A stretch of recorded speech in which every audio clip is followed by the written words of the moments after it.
오늘을 위해 사는 자, 내일이 없이 흥청망청 돈 쓰는 자들의 소비를 싹 고쳐드리는 금융교육 채널, 돈을 키우는 라디오 돈키라.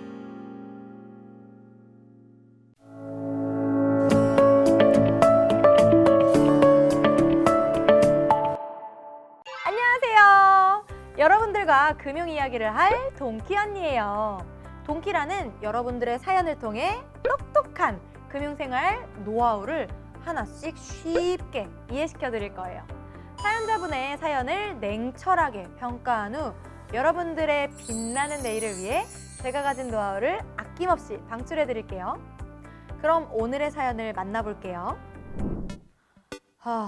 안녕하세요. 저는 18살 남학생입니다. 부모님이 용돈을 한 달에 15만 원 정도 주시는데요. 가끔 모자랄 때는 더 달라고 해요. 근데 뭐가 고민이냐면요. 명절이나 생일에는 40만 원이나 50만 원 정도를 친척분들께 받거든요.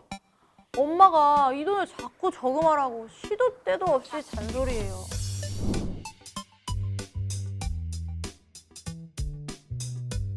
아들, 이번에 고모가 준 용돈은 저금해야지? 아, 엄마 제발. 내가 받은 돈 내가 알아서 할게. 아니, 엄마는 제가 받은 용돈을 왜 자꾸 저금하라고 할까요?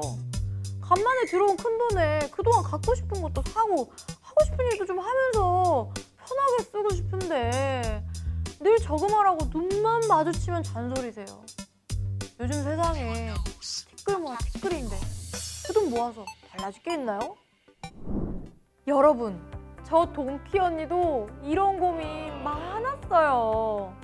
하지만 저축하라는 어머니의 말씀은 매우 중요한 거예요. 친구의 말대로 티끌 모아 티끌이라는 말이 있을 정도로 경제가 안 좋은 상황에 당장의 저축이 중요할까요? 하는 의문이 들 거예요. 돈키 언니는 당당하게 말할 수 있어요. 저축은 정말 중요해요. 그렇다면 저축이 정확하게 무엇이냐? 바로 절약하여 모으는 돈이에요. 소득 중에서 소비로 지출되지 않는 부분이죠. 미래 소비를 위해 돈을 쓰지 않고 모으는 거예요. 그럼 친구 말대로 큰 돈도 아닌데 왜 돈을 모으는 저축이 중요할까요? 친구들, 큰 돈이 아니니까 큰 돈을 만들기 위해 저축을 하는 거예요. 우리는 저축을 통해 돈을 모아놓아야 사고 싶은 것도 사고, 하고 싶은 공부를 하거나 여행이 가고 싶을 때 여행을 갈 수도 있어요. 즉, 자본이 있어야 미래에 하고 싶은 일을 선택할 수 있는 기회도 만들 수 있어요. 우리는 미래를 장담하지 못해요. 당장 내일이라도 사고가 생겨 다치거나 아플 수도 있어요. 예상치 못한 사고를 대비해서도 우리는 돈을 저축해야 해요. 갑작스럽게 생겨난 일을 안전하게 대비하기 위한 거죠. 이렇게 미래를 대비하기 위해 돈을 저축하다 보면 좋은 점이 생겨요. 저축을 위해 낭비를 줄이고 필요한 돈만 사용하는 건강한 소비 습관이 자연스럽게 생긴답니다. 저축을 위해 돈을 아껴 쓰고 아껴 쓴 돈을 저축하고, 이게 바로 선순환이에요. 그럼 돈을 아껴서 저금만 하면 되느냐?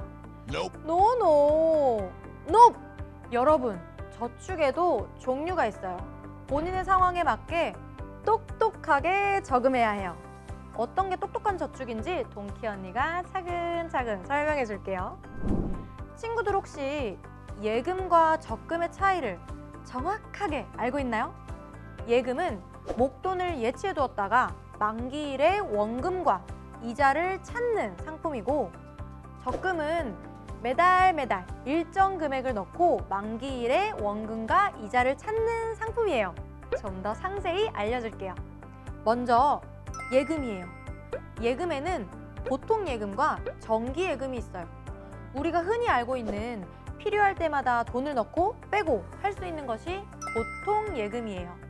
우리가 언제 돈을 빼고 넣을지 알 수 없기 때문에 보통 예금은 이자가 없거나 아주 작아요.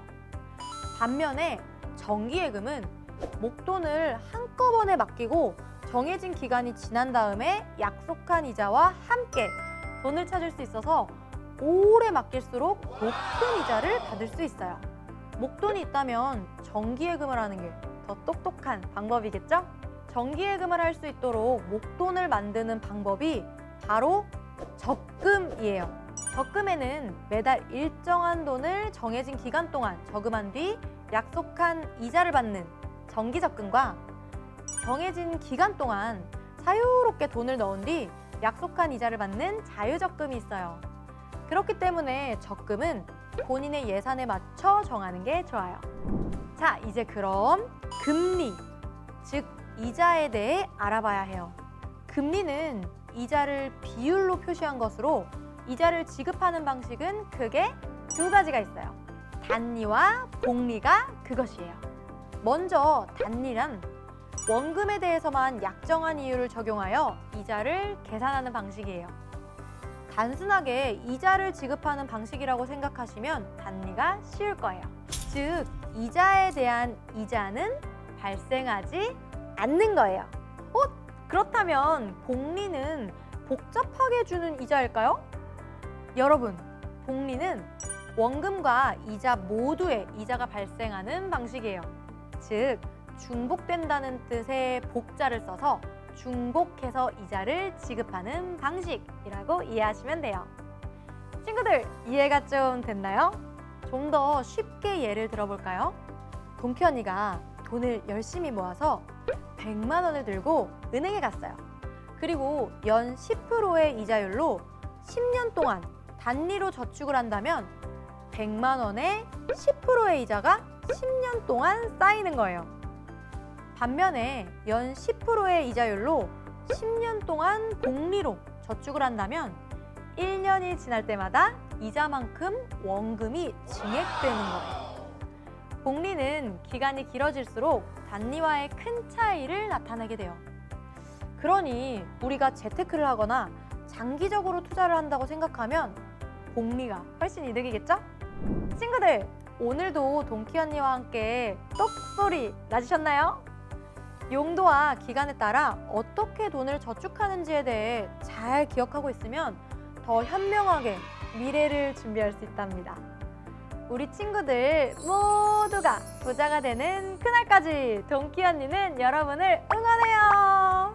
동키 언니의 말 놓치지 말아요. 안녕. 말아요.